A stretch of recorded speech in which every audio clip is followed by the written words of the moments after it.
Hi folks, Robert Lowell Goller here. Thanks for joining me for our weekly chats about local history. As I promised, I'd be taking the show on the road a bit to go to places where the history actually happened. I'm not live this week for that reason, but I'm on location at my kitchen sink. And the reason I'm doing that and filling up a glass of tap water is I want to talk a little bit this week about the history of tap water. There has been a movement recently in some communities, some towns throughout the country, you'll read about it, to take fluoride out of the water. And for decades, for generations actually, there's been fluoride added to tap water in many places. And so that got me thinking, and I got to talking to somebody about when did we actually start putting fluoride in water here in East Aurora, particularly in small towns across the country, and why? Why did we do this? And we have to go back to the 1950s. I did a little digging through the newspaper archives and the village board meeting minutes. That's a great resource of information for what was happening in local communities. So if you are doing research about anything happening in a small town, seek out the village board minutes, town board minutes from your clerks, or they might, a lot of places have them online, and you can research them. So that's where I found a lot of this information, simply doing a search and putting the pieces together. So you go back to 1952. Well, actually, we go back a little earlier than that. There was a discovery, you can Google this, that adding fluoride, and they called it fluorine in some cases, it is different, but to water actually prevented cavities and tooth decay. And there was discussion about that. And medical associations came out supporting that, and doctors supported that.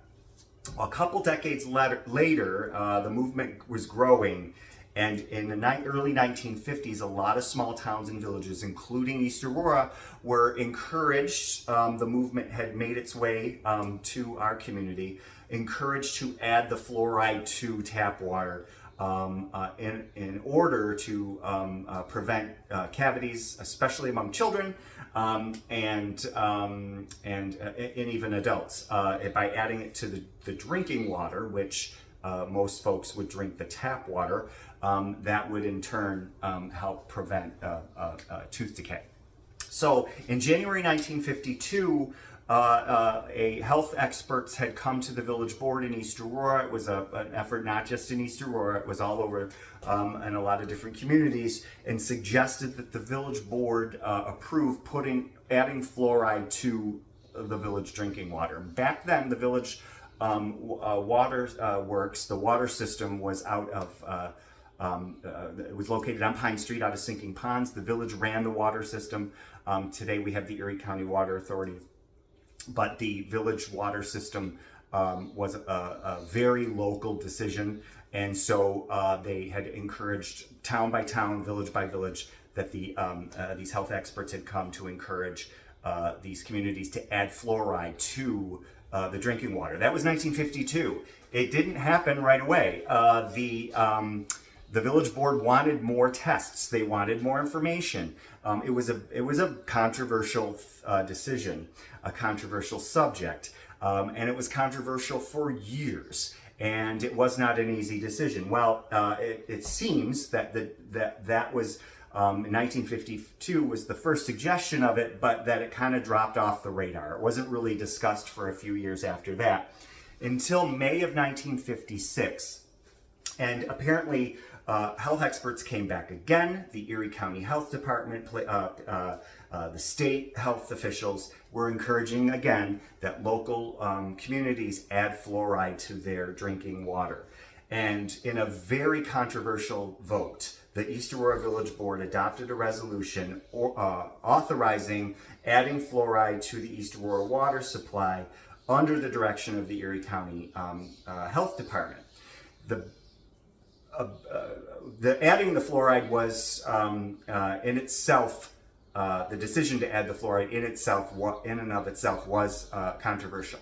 However, a bigger controversy, one that drew criticisms in the local newspapers, was that they made the decision late at night. Actually, there was a meeting held on May 7th, a village board meeting, but the decision was actually made on May 8th because the meeting had gone so long. And they had been discussing a lot of other things at the village board meeting. That hasn't changed. A lot of things come up, a lot of things that the village trustees have to discuss. And late in the evening, the East Aurora Advertiser said, out of the blue, it wasn't not even on the agenda, they hadn't discussed it ahead of time, a village trustee put a proposal on the table to add fluoride, and there wasn't a community discussion ahead of time. So that was the bigger controversy, was that this decision was made without notifying the community. It had been, 4 years since the subject had been approached, at first approached, and it kind of went off the radar. And then all of a sudden, the village board is making a decision to add fluoride to the drinking water, and that was a bigger controversy. And so, and then it was done in the quote-unquote dead of night, and people were upset about that, including the local newspaper. So they made this decision, whether it was right or wrong. They made the decision. The only problem is a lot of communities were making the decision to add fluoride to the water, the drinking water. And so they didn't have enough equipment. The supply chain did not allow for everyone to get the fluoride equipment. It was expensive. It was an expense. That was another reason that people were upset with the late night decision, early morning decision of the village board. And so in 1956, they made the decision, but they couldn't really do anything about it because there wasn't enough equipment to purchase. So we have to go about 2 years into the future, March of 1958, and finally, the village board voted to purchase the equipment. What had happened is the water system was in trouble back then in the 50s. There was a lot of issues with it, and the village board decided that corrosion and rust in the water, hard water, was a bigger issue to deal with than adding fluoride. So they prioritized the corrosion, the issues they were having at the waterworks and the water system over adding fluoride. So they dealt with that first. And then they dealt with buying the equipment for for adding fluoride. In the meantime, there had been petitions from local residents asking for fluoride. They had been reading the information, and they were on the side of the health officials that were trying to push it. And so, but the village board said that they weren't ready. They weren't ready to, and they couldn't buy the equipment yet because it wasn't available. So that didn't come until 1958. So you had a petition on the side of the pro fluoride, and then you had people who were against it. And groups appeared before the village board protesting the decision to add fluoride to the water. The village board minutes say that the issue was thoroughly discussed on both sides, and that meetings went on for hours discussing just this issue. And people came, similar to issues today that people are passionate about. People came, you'll read the minutes, they came not just to one meeting, they came to other meetings, and they kept the issue on the table, trying to convince the village board to reverse its decision to add fluoride. So in 1956, the people actually came to the village board right after the village board had adopted that resolution. Of course, they couldn't do anything about it, but the people, because they didn't have the resources to put the equipment in to actually put fluoride in the water, but that didn't stop people from protesting against it. And in June of 1956, a group came to the village board meeting, as they had been coming to lots of meetings, and one of the more interesting quotes that I read in the newspapers and in the village board minutes was that that one resident had said that it was not fair to tax everybody, essentially, to pay for the putting fluoride in the water when it was benefiting only a certain portion of the community, the people that wanted it. And they called it a, quote, mass medication, which benefits only a small majority, and the cost of which must be absorbed by the majority. Similar debates are you hear today about this sort of thing. And so that was the real controversy, is that people would have fluoride in their water whether they wanted it or not. And then, of course, there were folks, despite everything that people were, the medical professionals were saying about the benefits of fluoride, they were concerned about a quote-unquote chemical in their water. They weren't convinced that it was safe. Similar discussions today, whether they're valid or not, those discussions were happening in the 1950s right here in East Aurora. But a big controversy. It was not it was not a simple decision that the village board just made. A big controversy that went on for weeks and weeks, and people showed up after the village board decided in 1956 to add the fluoride. People were coming to the meetings. Now, it sort of fell off the radar after several months of people coming to the meetings because there was no ability to actually put the fluoride in the water, because there was a backlog on all the equipment because so many communities were starting to do it.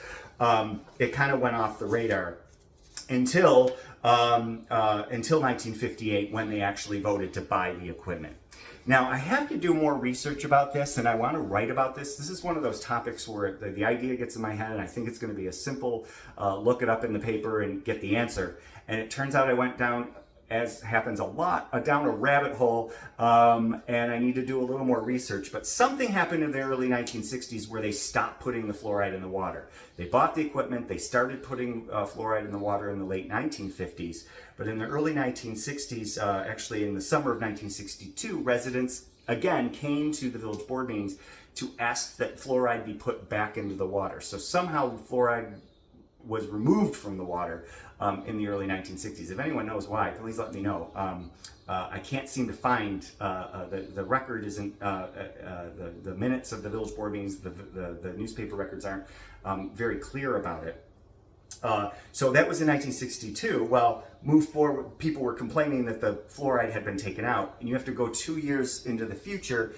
A very small notice in the East Aurora Advertiser and in the minutes, that I think it's just in the minutes, not maybe it didn't even make it into the newspaper, that said the fact that fluoride was re-added to the village water supply on June 1st, 1964, was noted for the record. So they put it in the village minutes to make a record that fluoride was indeed reintroduced to the water. 2 years after people had complained that it had been removed. So there was this back and forth with fluoride in the early 1960s. And of course, today the debate still goes on. Fluoride's still in the water in many places, and there are some communities. If you just look in the New York Times, any news source, do a Google search, you'll find communities are debating it still today and voting to take it out of the water. So this is not a new debate.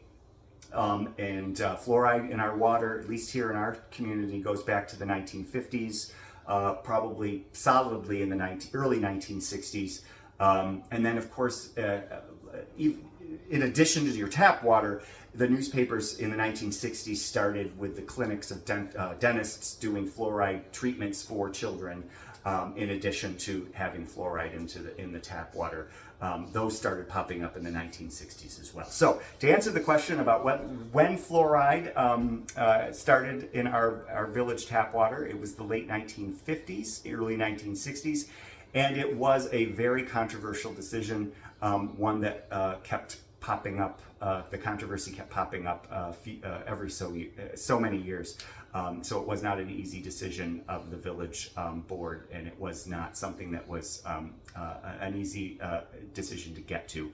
And of course, the equipment wasn't available. Even if they wanted to put the fluoride, so many communities were adding fluoride to their water that we could not get the equipment to do it right away, even though the village board had decided to do so.